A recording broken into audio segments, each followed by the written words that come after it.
Hello friends, नमस्कार। Judicial exam watcher channel से मैं राजेश कुमार सोनी। हम लोग पढ़ रहे हैं आईपीसी और आईपीसी के सीरीज में हम आज सेक्शन पढ़ने जा रहे हैं 79। तो मेरा चैनल है जुडिशियल एग्जाम वॉचर।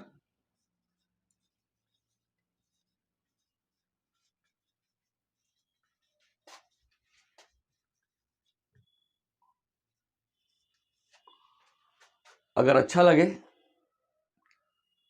मेरे चैनल में मेरा जो मटेरियल दिया हुआ है वो अच्छा लगे, मेरे वीडियोज अच्छे लगें, कुछ ऐसा मटेरियल जो आपके काम का है, यदि आपको ऐसा लगता है तो फिर आप मेरे चैनल को सब्सक्राइब कर लीजिए, क्योंकि मैं इसमें बहुत सी चीज़ें देने वाला हूं। अलग अलग टाइप के वीडियो आपके कंपटीशन के लिए, पीसीएसजे के लिए, एचजेएस के लिए, एपीओ के लिए। चलिए फिर पढ़ते हैं section 79।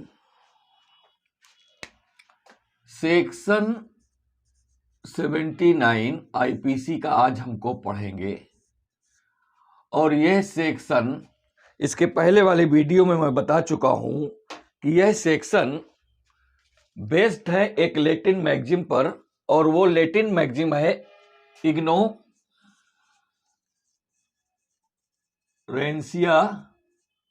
Juris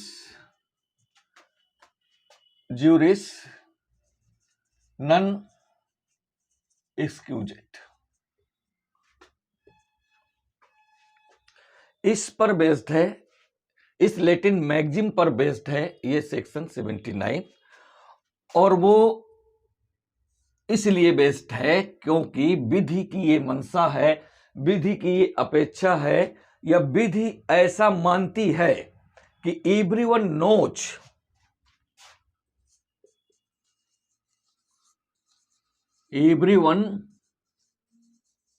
knows law of the land.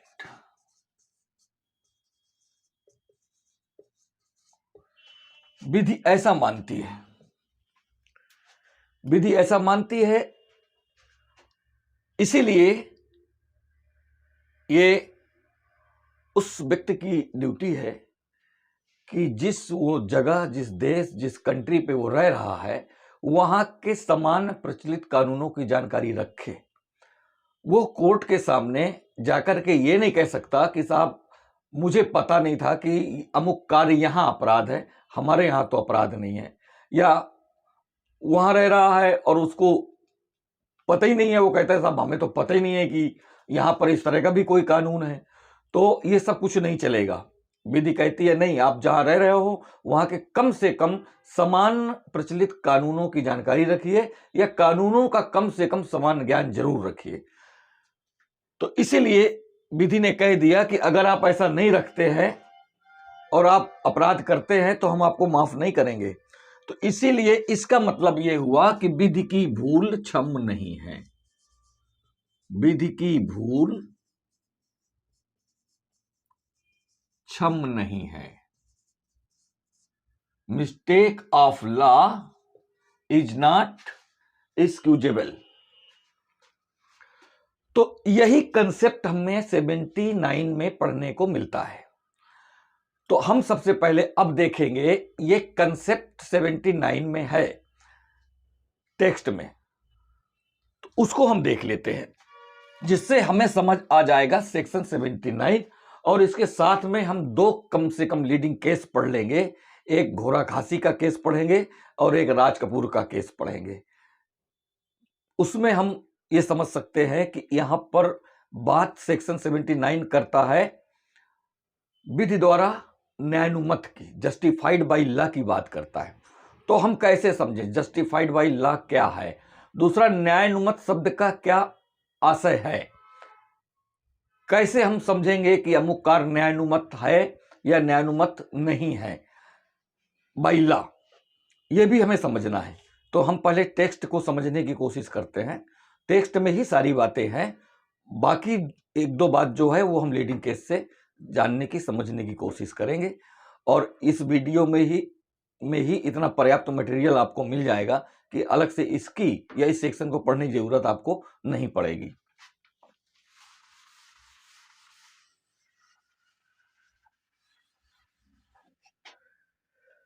तो पहले हेड देख लेते हैं। सेक्शन 79 का जो हेड है वो कहता है act done by,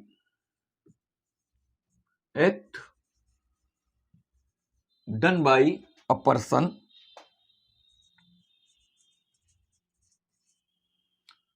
justified or, या तो वो समझता है कि ये विधि द्वारा न्यायानुमत है, वो पर्सन जस्टिफाइड है, यानी कि उसको विश्वास है, उसको पता है कि जो मैं कार्य कर रहा हूं ये जस्टिफाइड बाय लॉ है, या फिर वो टेक्स्ट में डिटेल करेंगे लेकिन यहां पर हम कहेंगे और अथवा बाय मिस्टेक ऑफ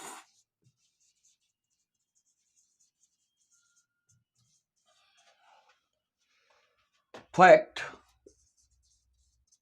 बिलीविंग, विश्वास करता है, हिमसेल्फ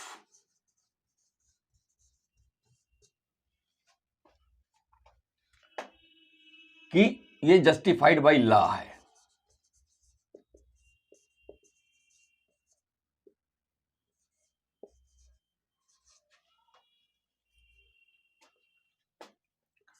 ये तो हेड है। इसी हेड में ही इसको ही, इस हेड को ही थोड़ा डिटेल करके हमें समझना है, जो कि टेक्स्ट बेयर एक्ट में ऑलरेडी दिया गया है। तो हम उस टेक्स्ट को भी यहां लिखेंगे जिससे हम शब्दों के आशय को बेहतर तरीके से समझ पाए। तो इस हेड के बाद बेयर एक्ट में ये हेड दिया गया है। इस हेड के बाद इसी हेड को डिटेल किया गया है जिसमें कहा गया कि नथिंग इज एन ऑफेंस, कोई बात अपराध नहीं है। Nothing is an offence which, जो की जाती है, is done, which is done. तो nothing is an offence which is done by any person. देखिए यहां ए पर्सन कह रहा है, यहां एनी पर्सन कह रहा है, बात एक ही है, कोई भी व्यक्ति के द्वारा। क्योंकि अब ए और एनी ऐसे ये आर्टिकल ए यूज किया जाता है या फिर मॉडिफायर एनी यूज किया जाता है, ये डिफिनेट नहीं होते हैं। तो कोई भी पर्सन हो सकता है। Bye any person who is justified, who is justified. यहां पर भी हेड में कहा गया है पर्सन जस्टिफाइड, तो ये उसी पर्सन की बात कर दिया, ए पर्सन को, bye any person who is justified. इस लाइन को क्लियर यहां पर लिख दिया गया, who is justified by law. ये जस्टिफाइड बाय लॉ ही होना चाहिए, कामा लगा हुआ है। इसके बाद कहते हैं आर, अथवा। तो अभी act done by a person justified को इन्होंने लिखा, नथिंग इज एन ऑफेंस ये तो बताया ही गया, लेकिन कहा which is done any person who is justified by law. और अथवा कह रहे हैं ये कि हु, या फिर ऐसा व्यक्ति जो by reason of mistake of law,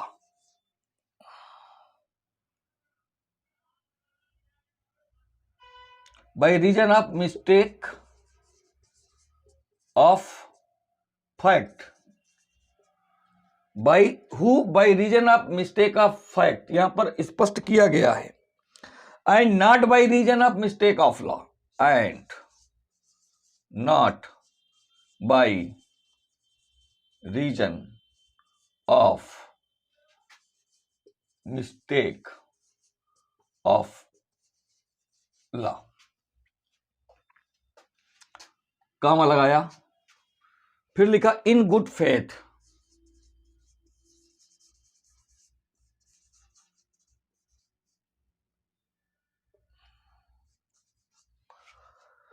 good faith,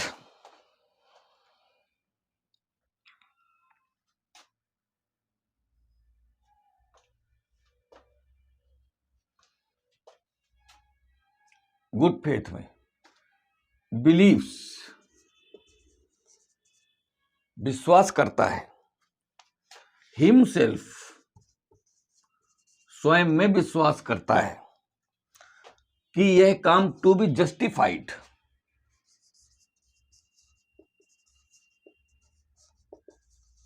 by law है, और जस्टिफाइड लॉ विश्वास करके काम करता है। इन डूइंग इट, उस काम करने में वो विश्वास करता है। यहां पर टेक्स्ट आपके सामने है, आपको बस इतना समझना है कि सेक्शन 79 के अंतर्गत कोई बात अपराध नहीं होगी। वो कौन सी बात अपराध नहीं होगी? जो विच is done by any person, किसी व्यक्ति द्वारा किया जाता है, और वो by any person who is justified by law, वो पर्सन जो उस काम को करते समय या जो काम वो कर रहा है वो पता है उसे कि वो जस्टिफाइड बाई लॉ है। जस्टिफाइड बाई लॉ है, यही आपको समझना है पूरे सेक्शन में। विधि द्वारा न्यायानुमत है, ये समझना है। दूसरी बात ये कहते हैं कि अगर ये पर्सन विश्वास करता है तब तो ठीक है, लेकिन अगर वो person who by reason of mistake of fact, यानी कि यही पर्सन यदि वो by reason of mistake of fact, तथ्य की भूल की वजह से समझता है कि यह जस्टिफाइड बाय लॉ है, कहने का मतलब ये वो समझता है तब तो ठीक है। लेकिन अगर मिस्टेक ऑफ फैक्ट की वजह से भी वो समझता है कि वो काम जस्टिफाइड बाई लॉ है, हालांकि वो नहीं है, लेकिन वो मिस्टेक ऑफ फैक्ट की वजह से समझता है और इसके बाद कर रहा है, तो कर सकता है, अपराध नहीं होगा, लेकिन फिर वो गुड फेथ में होना चाहिए। और शर्त भी लगा रखी है, सेक्शन 76 में भी यही शर्त लगा रखी है कि not by mistake of law होना चाहिए। ये नहीं होना चाहिए, ये आपको रखना ही याद है, क्योंकि ये क्षम नहीं है। तो उन्होंने ये कहा कि मिस्टेक ऑफ फैक्ट पर अगर आप काम कर रहे हैं तब तो चलो आपको क्षम्य कर सकते हैं, लेकिन अगर आप मिस्टेक ऑफ लॉ पर काम कर रहे हैं तो फिर आपको क्षम्य नहीं होगा। सेक्शन 79 यही समझा रही है। सेक्शन 76 भी हमने पढ़ रखा है इसके पहले वाले वीडियो में, उसका टेक्स्ट और इसका टेक्स्ट लगभग समान है, केवल वहां बाउंड बाई लॉ है, या तो पर्सन बाउंड है या बाउंड बाई लॉ है। यहां पर पर्सन जस्टिफाइड है या फिर जस्टिफाइड बाई लॉ है, तो इतना सा फर्क है। और दोनों में भी कहा गया, दोनों टेक्स्ट में ही स्पष्ट ये लाइन आई है कि not by reason of mistake of law, करे लेकिन इस वजह से ना करे। किस वजह से करे? मिस्टेक ऑफ फैक्ट की वजह से कर सकता है। अगर उसे पता नहीं है, मिस्टेक ऑफ फैक्ट की वजह से उसे लगता है कि वो बाउंड है या वो जस्टिफाइड है तो ठीक है, लेकिन not by mistake of law, mistake of law की वजह से कुछ भी नहीं है, यानी कि आपके ऊपर दायित्व तो आएगा ही आएगा, इसमें कोई डाउट नहीं है। बस इतनी सी बात सेक्शन 79 बता रही है। हमने सेक्शन 76 में पढ़ा बाउंड बाई लॉ क्या होता है, अब हम यहां पढ़ेंगे सेक्शन 79 में कि जस्टिफाइड बाई लॉ क्या होता है, विधि द्वारा न्यायानुमत क्या होता है, इसके अंदर क्या आता है। तो ये टेक्स्ट हम यहां से अब निकाल देते हैं।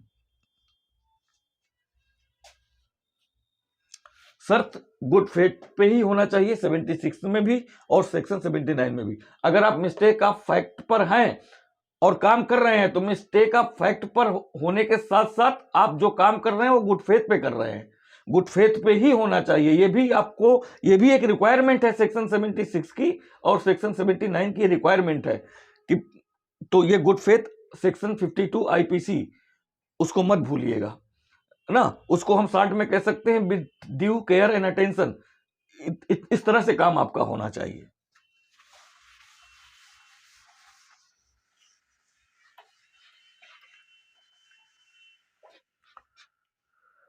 अब जो ये शब्दावली आती है उसको भी आप देख लो।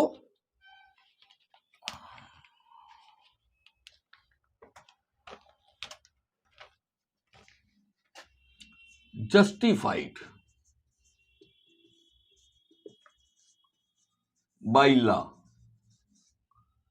ये जो शब्दावली आती है इसको भी हमें समझना है, इसका आशय क्या है। तो इसमें देखिए दोनों तरह की चीजें शामिल है। जस्टिफाइड लॉ तभी होगा जब विधि जिस चीज को मना करती है उसको हम ना करें, और जिस चीज को अलाउ करती है करने के लिए उस चीज को हम करें, तब तो वो जस्टिफाइड लॉ होगा। तो विधि द्वारा न्यायानुमत का मतलब यही है, जस्टिफाइड बाय लॉ का मतलब यही है कि यह तो पर्सन को यह जानकारी हो कि यह विधि द्वारा निषिद्ध है, हमको नहीं करना चाहिए, अथवा दायित्व हमारे ऊपर आएगा, या फिर पर्सन को यह जानकारी हो कि ये हमें विधि ने हमको अलाउ कर रखा है। तो विधि द्वारा जो करना चाहिए, विधि ने जिन बातों को अपराध नहीं घोषित किया, या विधि ने हमें जानकारी है कि हम ये काम विधि सम्मत कर रहे हैं या विधि सम्मत है, तो फिर वो न्यायानुमत है।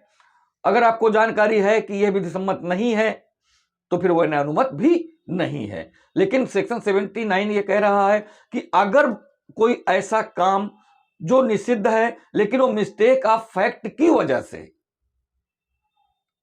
विश्वास करता है, by reason of mistake of fact, not by reason of mistake of law, believes himself, स्वयं में विश्वास करता है कि वो जस्टिफाइड बाय लॉ है, तब वो काम को कर रहा है, तो यहां पर उसे 79 बचा लेगी। तो 79 रखी इसीलिए गई है कि कोई काम ऐसे, तो ऐसे ये दो चीजें यहां पर आ जाएंगी। ऐसे कार्य जो विधि द्वारा निषिद्ध है,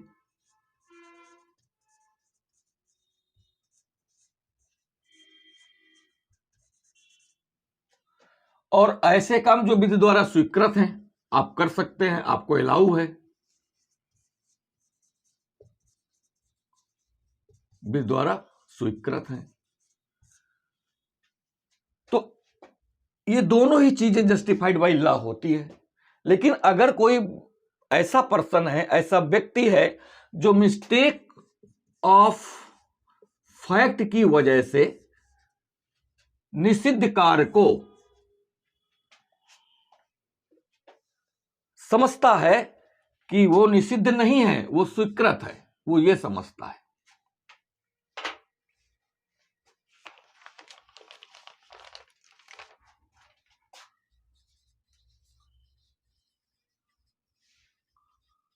by reason of mistake of fact, वो पर्सन इस निषिद्ध कार्य को समझता है कि वो स्वीकृत है और उसको वो करता है। तो यहां पर इस पर्सन को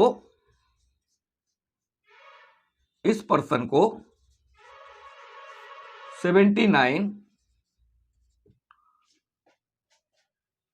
डिफेंस दे सकती है।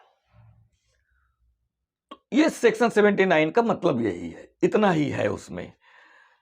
और अगर वो ये पर्सन ऑलरेडी जस्टिफाइड है,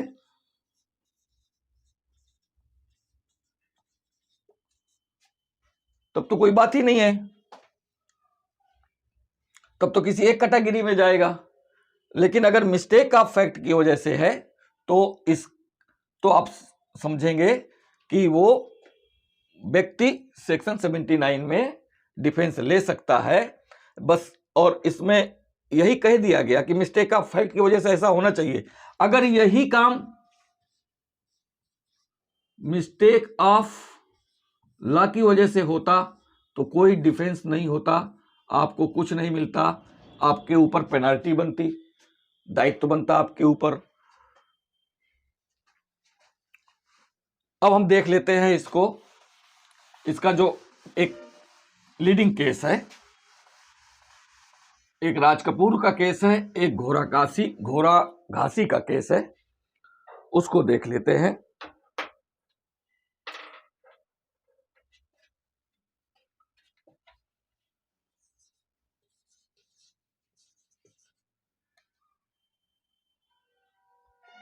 गोरखघासी।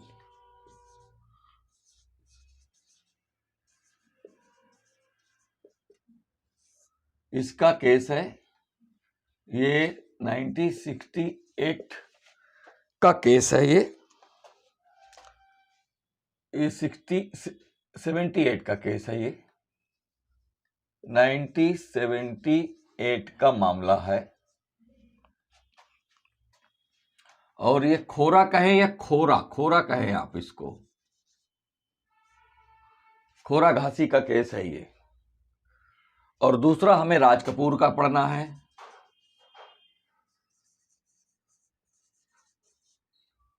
ये जो राज कपूर का मामला है, ये 80 का मामला है। एक केस ये पढ़ना है। तो इस मामले में क्या हुआ, जो अभियुक्त है इस मामले में, खोरा घासी में जो अभियुक्त है, तो अभियुक्त रात में अपने खेत की रखवाली कर रहा था। और जो इसमें मृतक है इस वाले मामले में, तो अभियुक्त रात में अपने खेत की रखवाली कर रहा था, और जो मृतक है वो रात में उसके खेत में घुसा। तो अभियुक्त जो उस खेत की रखवाली कर रहा था, उसने समझा कि कोई जानवर मेरे खेत में घुस गया। अब जानवर घुस गया तो रात में रखवाली करने वाले अपने अपने तरीके से जानवरों को भगाने का प्रयास करते हैं, और ऐसा करते भी हैं, आज भी ऐसा करते हैं। तो जब वो घुसा, अब अभियुक्त ने आवाज सुनी, भगाने की कोशिश की। इसके बाद जिस तरफ से आवाज आई, तो पहले तो भगाया, शोर मचाया, चेतावनी दी भाग जाए, लेकिन उसे लगा कि ये जानवर अभी नहीं खेत से बाहर निकले हैं। तो उसने जिस दिशा से आवाज आई, उसी दिशा से एक प्रकार का ऐसा यंत्र फेंका, या उनके पास जो भी होता है, जो गतिमान हो जाता है उसी दिशा में, और वो व्यक्ति वहीं खड़ा रहता है। तो उसने चेतावनी दिया, और जिस तरफ से वो आवाज आई थी, शोर आया था, उस दिशा में उसने तीर चला दिया। या तब तीर चला दिया उन्होंने, उस अभियुक्त ने, और वो तीर लगा मृतक को, वो वहीं मर गया। तो मामला पहुंचा कोर्ट। तो कोर्ट ने अभियुक्त को, कोर्ट ने यह निर्णय दिया कि अभियुक्त या तो सेक्शन 79 आईपीसी या फिर सेक्शन 80 आईपीसी में का लाभ पाने का अधिकारी है। खोरा घासी वाले मामले में कोर्ट ने यह निर्णय दिया कि यह अभियुक्त या तो 79 या फिर 80 धाराओं के अंतर्गत लाभ पाने का अधिकारी है, क्योंकि यहां पर अभियुक्त ने जो काम किया वो मिस्टेक ऑफ फैक्ट में किया, और वो उसे विश्वास था कि जानवर ही है, और उसने पूरी चेतावनी दी, शोर भी मचाया। तो इसलिए कोर्ट ने यहां पर इनको लाभ दिया। ये केस है, आप इस केस के पूरे फैक्ट, पूरा लंबा है, पढ़ सकते हैं। और चेतावनी भी दी। चेतावनी देने के बाद पूरी सेक्शन 80 में जो बताया गया है, आप उसको देख सकते हैं। तो कुछ एलिमेंट्स खोरा घासी के मामले में, या जो निर्णय भी आया है, केवल आप इसका जजमेंट ही पढ़ लेंगे तो उसमें ही आपको इसके एलिमेंट मिल जाएंगे। तो कोर्ट ने यह निर्णय दिया कि इसमें से किसी में वो लाभ पा सकता है। राज कपूर वाले मामले में ये हुआ कि इनकी एक फिल्म सत्यम शिवम सुंदरम आई थी, उसमें कुछ अश्लील दृश्य थे, लोगों को आपत्ति थी, मामला कोर्ट में गया। लेकिन जो सेंसर बोर्ड होता है, जो फिल्मों के, चलचित्रों के लोक प्रदर्शन की अनुमति देता है, लाइसेंस देता है, वो लाइसेंस राज कपूर महोदय प्राप्त कर चुके थे। तो अब चूंकि सेंसर बोर्ड ने इनको लाइसेंस दे दिया, लोक प्रदर्शन का लाइसेंस दे दिया, तो इनको लगा कि हमारी फिल्म ओके है, हमें तो लाइसेंस मिल गया है लोक प्रदर्शन का। अब जब लोक प्रदर्शन का इनको लाइसेंस मिल गया है तो उन्होंने फिल्म को प्रदर्शित कर दी। तो इन्होंने जब फिल्म को प्रदर्शित कर दी तो फिर कोर्ट ने कहा कि इसमें इसको सेक्शन 79 का लाभ मिलेगा। इसलिए मिलेगा, यह आप पूरा जजमेंट पढ़ेंगे तो आपको पता चलेगा। तो सेक्शन 79 का लाभ कोर्ट ने इनको दिया क्योंकि इन्होंने मिस्टेक ऑफ फैक्ट में काम किया। इन्हें लगा कि मुझे तो अधिकार मिल गया, लाइसेंस मिल गया, मुझे अधिकार मिल गया फिल्म के लोक प्रदर्शन का, तो इन्होंने प्रदर्शित कर दी। हालांकि कुछ टेक्निकल प्रॉब्लम थी, तो इन्होंने तो मिस्टेक ऑफ फैक्ट पर काम किया, इसलिए सेक्शन 79 का इनको लाभ दिया गया राज कपूर वाले मामले में। और ये उच्चतम न्यायालय के जजमेंट है।